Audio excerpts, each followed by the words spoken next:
BJP 300 Lok Sabha सीटें पाकर भी असंतुष्ट है और विपक्ष खाली सोशल मीडिया के चुटकुलों में ही संतुष्ट है। बीजेपी की कोशिश है कि लोकसभा चुनाव 2024 में कैसे 400 सीटें जीती जाएं और विपक्ष की हसरत है कि नए नए मीम बनाकर कैसे मोदी की भद्द पीटी जाए।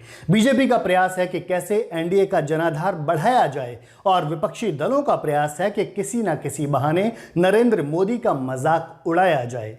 लोकसभा इलेक्शन 2024 से पहले बीजेपी और एनडीए का फोकस पूरे देश में एक एक लोकसभा सीट पर है, लेकिन कांग्रेस और बाकी दलों का फोकस केवल जबानी मारपीट पर है।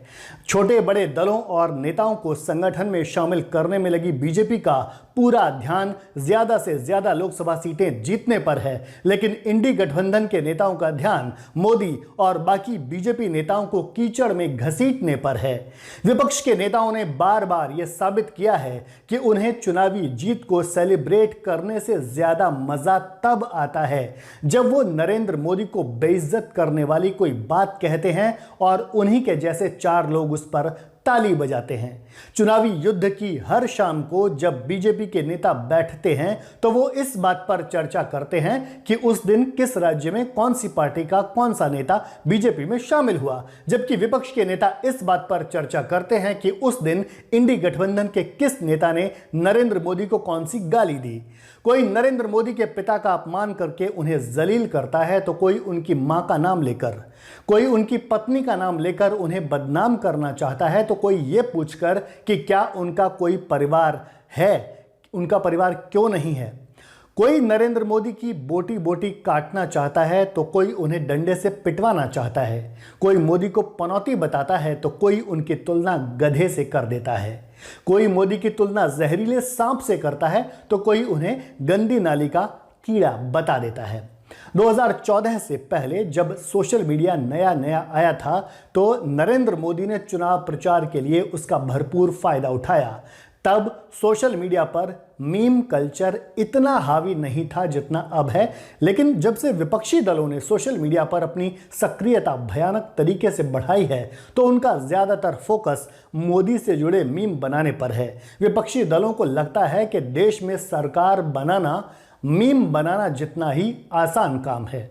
खास बात यह है कि सोशल मीडिया या मेन स्ट्रीम मीडिया में मोदी के खिलाफ घटिया टिप्पणी करने वाले वो लोग हैं जिनमें से ज्यादातर नगर निगम का चुनाव जीतने तक की हैसियत नहीं रखते, लेकिन अंबानी की कंपनी की वजह से मिले सस्ते डेटा ने इन लोगों की जबान इतनी लंबी कर दी है कि इन्हें खुद नहीं पता कि वो कहां तक पहुंच जाती है।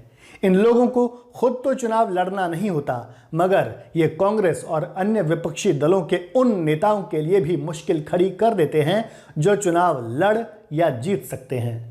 ऐसा नहीं है कि मीम केवल विपक्षी दलों के लोग बनाते हैं या बीजेपी वाले विरोधियों का मजाक नहीं उड़ाते, खूब करते हैं, लेकिन केवल मीम बाजी ही उनका इकलौता लक्ष्य नहीं होता। बीजेपी कार्यकर्ता केवल मीम बाजी के भरोसे नहीं बैठते। उन्हें पता है कि खाली सोशल मीडिया उन्हें चुनाव नहीं जिता सकता। वो मीम भी बनाते हैं, जमीन पर मेहनत भी करते हैं, लोगों को जोड़ते भी हैं और चुनाव भी जीतते हैं। दूसरी तरफ विपक्षी दलों, खासतौर पर कांग्रेस के कार्यकर्ताओं को लगता है कि ना तो लॉजिकल बात करने की जरूरत है और ना ही वोटर को कन्विंस करने की जरूरत है। बीजेपी के विरोधियों को लगता है कि वो मोदी को गाली देकर, राम को गाली देकर, रामचरितमानस को जलाकर और सनातन धर्म को गाली देकर ही सत्ता में आ सकते हैं।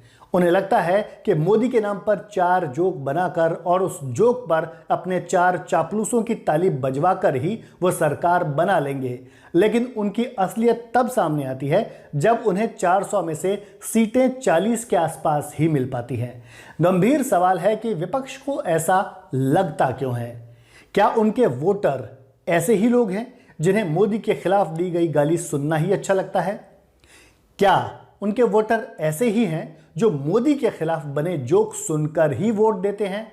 और अगर ऐसा है तो ऐसे लोगों की संख्या कितनी है?